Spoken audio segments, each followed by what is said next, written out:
සමාජයේ වැඩිපුරම කතාබහට ලක්වන සහ එක පැත්තකින් විවේචනයටත් ලක්වන ශේෂ්ත්‍රයක් බවට පත් වෙලා තියෙනවා. ඇත්තටම මේ গুপ্ত කර්ම කියන එක කොහොමද අපිට වැදගත් වෙන්නේ? පාරම්පරිකව එන හැම කෙනෙක්ම ජ්‍යොතිෂවේදියම গুপ্ত කර්මය පිළිබඳව මනා හැදෑරීමක් තියෙනවා.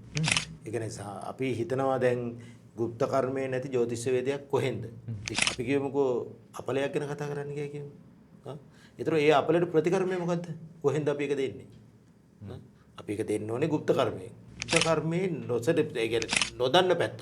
গুপ্ත කර්මයේ නැතුව ජ්‍යොතිෂවේදීන් බිහිවිච්ච එක තමයි මේ රටේ අපලේ උනේ. සාමාන්‍යයෙන් ග්‍රහ අපලයේදී, තමන්ගේ ඊතර වාස්තු දෝෂයේදී, සමගිය ඊතර තියෙන අමනුෂ්‍ය බලපෑම් වලදී කොහොමද අපි මේක ප්‍රයෝජනට ගන්නෙ? গুপ্ত කර්මය කොහොමද ප්‍රයෝජනට ගන්නෙ? මේක නිකන් කාගේවත් ඇඟට ආවෙච්ච දෙවිවරයෙක්වත් නෙමෙයි. මේ කතා කරන්නේ නිවැරදි යంత్ర මන්ත්‍ර විද්‍යාව පිළිබඳව. ගොඩක් අපේ සිංහල ජාතිය එදා ඉඳන්ම මේ යంత్ర මන්ත්‍ර කලාවට බයයි. සෙත්මින ඇස්ට්‍රොලොජි සෙන්ටර් YouTube නාලිකාවට ඔබව අදත් ආදරයෙන් පිළිගන්නවා. දැන් දන්නවා අපේ වැඩසටහන් කිහිපයක් ඔබ නරඹන්න ඇති. අපි සෙත්මින ඇස්ට්‍රොලොජි YouTube නාලිකාව හරහා කතා කරන්න බලාපොරොත්තු වෙන්නේ ජ්‍යොතිෂ්‍ය වාස්තු වගේම අපි කිව්වා තවත් ශේෂ්ත්‍රයක් මේ গুপ্ত කර්ම ශේෂ්ත්‍රය පිළිබඳව. මම හිතන්නේ සමාජයේ වැඩිපුරම කතාබහට ලක්වන සහ එක පැත්තකින් විවේචනයටත් ලක්වන ශේෂ්ත්‍රයක් බවට පත් වෙලා තියෙනවා. ඒ නිසාම මෙහි තිබෙන සැබෑ ඇත්ත ගැන හෙළි කරන්න අපි අපේ වැඩසටහන අද අරගෙන ඉන්න සූදානම්. වෙනද වගේම සුපුරුදු විදිහට මේ ශේෂ්ත්‍රය පිළිබඳ පුළුල් අත්දැකීමක් තිබෙන গুপ্ত කර්ම ජ්‍යොතිෂවේදී වාස්තු විද්‍යාඥ සුරේෂ් හැන්නදිගේ මහත්මයා අදත් අපිත් එක්ක එකතු වෙනවා. අයිබෝන් කියලා පිළිගන්නවා ඔබතුමාව. සුරේෂ් මහත්මයා අපි ජ්‍යොතිෂ්‍ය පිළිබඳ හොඳ ආරම්භයක් ලබා ගත්තා. වාස්තු ගැන හොඳම ආරම්භයක් ලබා ගත්තා. ඒ වගේම මම හිතුවා මේ গুপ্ত කර්ම ගැනත් අපි හොඳ ආරම්භයක් ලබා ගන්න ඕන. මේ ශේෂ්ත්‍රය ගැන යම් වැරදි වැටහීම් නිසා යම් ව්‍යාජ වැඩ නිසා බොහෝ දෙනෙක් තුළ විවිධ මතිමතාන්තර ඇති වෙලා තියෙන කාලවකවානුවක ඇත්තටම මේ গুপ্ত කර්ම කියන එක කොහොමද අපිට වැදගත් වෙන්නේ? ඇත්තටම තමයි গুপ্ত කර්ම ජ්‍යොතිෂවේදී গুপ্ত කර්ම පාරම්පරිකව එන හැම කෙනෙක්ම ජ්‍යොතිෂවේදියම গুপ্ত කර්මය පිළිබඳව මනා හැදෑරීමක් තියෙනවා. ඒක නිසා අපි හිතනවා දැන් গুপ্ত කර්මයේ නැති ජ්‍යොතිෂවේදියක් කොහෙන්ද? ඒ කියන්නේ ඉස්සර කාලේදී දැන් ඔය ක්ලාස් තියෙනවා. එතකොට ඒවැය ගිහිල්ලා ඉගෙන ගන්න පුළුවන්. ඉගෙනගෙන ගිහිල්ලා ඇස්ට්‍රොලොජි විතරක් කරන්න පුළුවන්. එහෙම පුළුවන් කට්ටියකුත් දැන් මේ සමාජෙ බිහි වෙලා තියෙනවා. හැබැයි গুপ্ত කර්මය හා ජ්‍යොතිෂය එකට ගෑදෙන්නේ ඇයි? අපි කියමුකෝ අපලයක් ගැන කතා කරන්න ගියා කියමු. ඒතර ඒ අපලයට ප්‍රතිකර්මය මොකද්ද? කොහෙන්ද අපි ඒක දෙන්නේ? අපි ඒක දෙන්න ඕනේ গুপ্ত කර්මයෙන්. තේරෙනවද? දැන් ඉතින් බෝධි පූජා කටයුතු තියෙනවානේ. එතකොට බෝධි පූජා කියනවා, ආපතෙල් පූජා තියෙනවා. එතකොට ඒ හැම දෙයකටම වඩා গুপ্ত කර්මයේ ඒ කියන්නේ නොදන්න පැත්ත. මේක ගොඩාක් මාත් එක්ක විදේශගතව සම්බන්ධ වෙලා ඉන්න ගොඩාක් අය ඉන්නවා මාත් එක්ක. ඒතර ඒ අය මාත් එක්ක කතා කරන හැමදේම තමයි මහත්මයා මේක මේ গুপ্ত කර්මයේ නැතුව ජ්‍යොතිෂවේදීන් බිහිවිච්ච එක තමයි මේ රටේ අපලේ උනේ. නැතු ජ්‍යොතිෂවේදියා গুপ্ত කර්මය එකට ගියා නම් ඒ දේ හරියාකාරව කරන්න පුළුවන් මනුස්ස කොටසක් බිහි වුණා නම් ඔය යంత్ర මන්ත්‍ර එතකොට ප්‍රාණ දිෂ්ටි තියන අය එතකොට එක දේවාල ඒවා බිහි වෙන්නේ නැහැ. ඒතර ඒ මිනිස්සයා අතින් මේ දේ සිද්ධ වෙනවා. කියන්නේ ජ්‍යොතිෂවේදියා අතින්ම ඒක කරන්න බැරි කමට අද ඇස්ට්‍රොලොජි සෙන්ටර් එකෙන් අද ඉඳන් පටන් ගන්න අපි මේක গুপ্ত කර්මයයි ජ්‍යොතිෂයයි එකට ආඳලා අපි මේක කතා කරමු. එතකොට සාමාන්‍යයෙන් ග්‍රහ අපලයේදී, තමන්ගේ ඊතර වාස්තු දෝෂයේදී, සමගිය ඊතර තියෙන අමනුෂ්‍ය බලපෑම් වලදී කොහොමද අපි මේක ප්‍රයෝජනට ගන්නෙ? গুপ্ত කර්මය කොහොමද ප්‍රයෝජනට ගන්නෙ? නිකන් තැඹිලි බොන එකවත් පොල් ගෙඩි කරකවනවත් තිරමි මේ කතා කරන්නේ. අපි කතා කරන්නේ අතීතයේ පිට පවතගෙන එන අපේ දකුණු ළඟ ඒ වගේම උඩරට ඒ හැම පැත්තෙම මලයාලම් පැත්තෙන් හැම පැත්තෙම යంత్ర මන්ත්‍ර සූත්‍ර පිළිබඳව විතරයි මෙතනදී කතා කරන්නේ. මේක නිකන් කාගේවත් ඇඟට ආවෙච්ච දෙවිවරයෙක්වත් නෙමෙයි. මේ කතා කරන්නේ නිවැරදි යంత్ర මන්ත්‍ර විද්‍යාව පිළිබඳව. සුරේෂ් මහත්මයා හොඳ කතාවක් කිව්වා. දැන් එතුමාගේ පැහැදිලි කිරීම අනුව ජ්‍යොතිෂයත් গুপ্ত කර්මයත් මේක වෙන් වෙලා තියෙන දෙයක් නෙමෙයි, එකට ඈඳෙන්න ඕන දෙයක් කියන කාරණාව තමයි ඔබතුමා සඳහන් කරන්නේ. දැන් গুপ্ত කර්ම කිව්වම අර ඔබතුමා කිව්වා වගේ යంత్ర මන්ත්‍ර තන්ත්‍ර මේවා අපි ඈත අතීතේ ඉඳන් අපේ ඉතිහාසය ගැන හොයනකොට ඉතිහාසය ගැන අධ්‍යයනය කරනකොට පවා අපිට මේවා හම්බ වෙනවා. යంత్ర මන්ත්‍ර ඒ ආශ්‍රිත යම් දේවල් ගැන. ඒ නිසා මේකේ හොඳ පසුබිමක් තියෙන ශේෂ්ත්‍රයක් නේද? ඔව් ඒක තමයි. දැන් අපි තඹ තහඩුවක යන්ත්‍රයක් ඇඳම ඉරි කැලි ටිකක් ඇඳලා විකුණන කට්ටියත් ඇති මහත්මයා. අපි සම්පදානයේ විෂ්ණු අගෝරය ඒ වගේ යන්ත්‍රයක් ඇඳලා දරුවෙට පළනවන්න තඹ තහඩුවක පළඳවන්නේ කියන හේතුව අපි කතා කරමුකෝ. මේක අපි පෞරාණික දේවල් අපි දැන් ගන්නවනේ එළියට. ඒ ගන්න හැම තැනකම අපේ සන්නස්, අපේ දේවල්, අපේ ආරක්ෂක මන්ත්‍ර හැමදේම තඹ තහඩුව ලියලා තියෙනවා. හේතුව මේ විශ්ව ආකර්ෂණය, හිරුවිලියෙන් ලැබෙනා වූ කිරණ මේ තඹ තහඩුවට ඉක්මනින් ආවරණය වෙනවා. ඒක තමයි අපි රත්තරන් පළඳුවේ. ඒක තමයි අපි රිදී පළඳවන්නේ. තේරුණාද? දැන් අපේ කරාබුවක් කනේ දාගෙන හිටියේ ඒකයි. මේ හැම දෙයකම විශ්වේන ආකර්ෂණයෙන් මේ ගන්න. ඒතර යంత్ర මන්ත්‍ර විද්‍යාවේ හරියට නැකත් ශාස්ත්‍රය අනුව මේ දේවල් ටික කරගත්තොත් මිනිසෙට ඒ දේ වරදින්නේ නැහැ. හැබැයි 99%ක්ම අද ලංකාවේ සිදු වෙන්නේ බොරු දේවල්. ඒක නිසා මේක ගැන අපි ඉදිරියට කතා කරගෙන යනකොට හරි දේ මිනිසුන්ට පෙන්වලා දෙමු.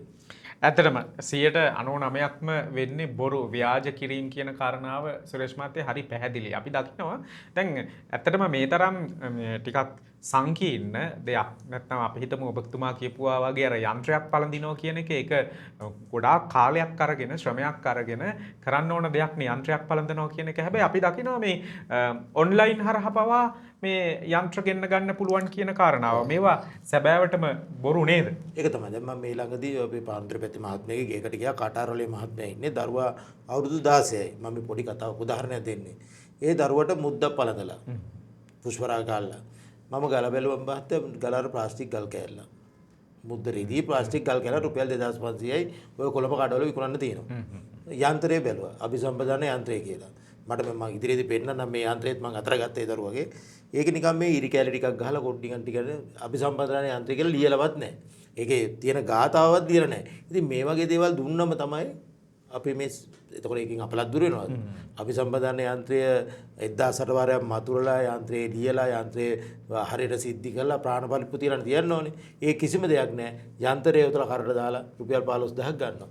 තේරෙනවද? ඒතර මම දැකලා තියෙනවා දැන් මේ දිගේට රාජතරංගනී තෛලය.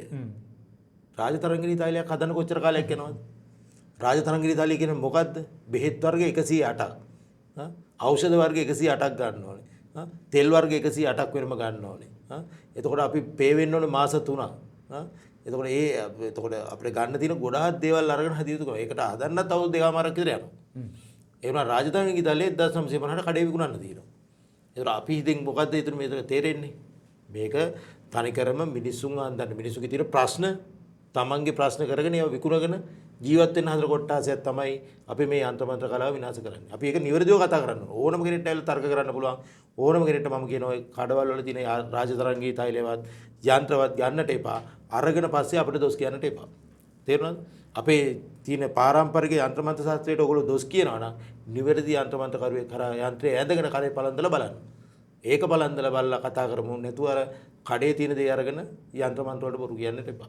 වසර දහස් ගණනක් ඉපැරණි යම් කිසි බලපෑමක් සමාජයට කරන්න පුළුවන් නිසා තමයි මේ গুপ্ত කර්ම කියන දේවල් මේ දක්වා දුරට ඇවිල්ලා ඉන්නේ. හැබැයි මේ පහුගිය කාලවකවානුව තුළ වසර කිහිපය තුළ මේ යම් පිරිස් විසින් මේක ආදායම් මාර්ගයක් බවට පත් කරගෙන යම් මුලාවීම් කරනවා. සහ සුරේෂ් මහත්මයා මම හිතන කාරණාවක් තමයි මේකට යම් හැදෑරීමක් පදනමක් තියෙන්න ඕන. සමහරව ඊටාම කුඩා වයස්වල මේ තරුණ දරුවෝ කියලා හිතන අය පවා මේ දේවල් කරනවා. උන්ට අපි මේක නැති කළ යුතු කාලයක් නේද? ඒක මහත්මයා මේක මේ යంత్ర මන්ත්‍ර සූත්‍රවල තියෙන යම්කිසි එක්තරා කර්මයක් තමයි මේක.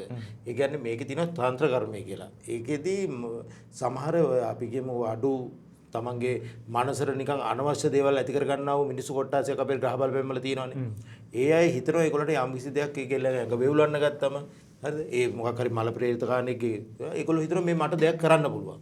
මම තමයි කරන්න පුළුවන් කියලා. ඉතින් ඒ මිනිස්සේ ඉතින් සාත්‍ර කියන්න ගන්නවා. හරි? සාත්‍ර කියන්න අරගෙන ඒ මිනිස්සේ ගාවට එන මිනිස්සුන්ට අපි කියමු ගල් 100ක් ගෙවුත් එකක් වදිනවානේ. හරිද? අර කඩුවක් කරේ තියාන බෙල්ල කරකවගෙන බෙල්ල නටනට මිනිස්සුන්ව බය කරනවා. බය කළා මිනිස්සු මේකට බයයි මහත්මයා. ගොඩක් අපේ සිංහල ජාතිය එදා ඉඳන්ම මේ යంత్ర මන්ත්‍ර කලාවට බයයි. තේරුණාද? අර මට කොඩි විනයක් කරයිද මට වශීකරුකමක් කරයිද? අන්න ඒ වගේ තත්ත්වයක තමයි අපේ මනස හැදිලා තියෙන්නේ. ඒ කියන්නේ මේකේ ඇත්ත පැත්ත නෙමෙයි මේ කරා කියන පැත්ත. ඒ කියන්නේ මෙයාට පුළුවන් මේ දේ කරන්න කියලා ඔප්පු කරන එක තමයි YouTube වලින් කරන්නේ. ඒතර සමහර අය මම දැකලා තියෙනවා බැව් ගාවින් දම් මතුරනවා.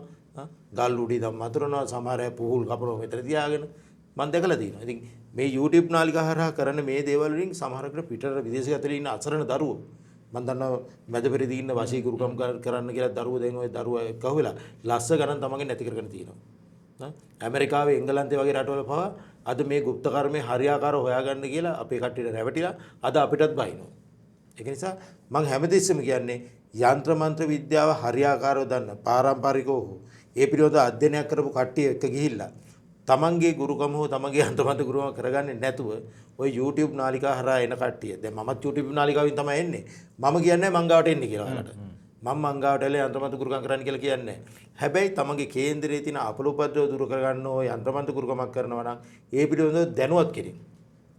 වසර 100 ගානක ඒ කියන්නේ සාමාන්‍යයෙන් අවුරුදු 80ක් 70ක් 60ක් 50ක් අවුරුදු 20 දරුවෙක් මොනවද මහත්මයා දන්නේ?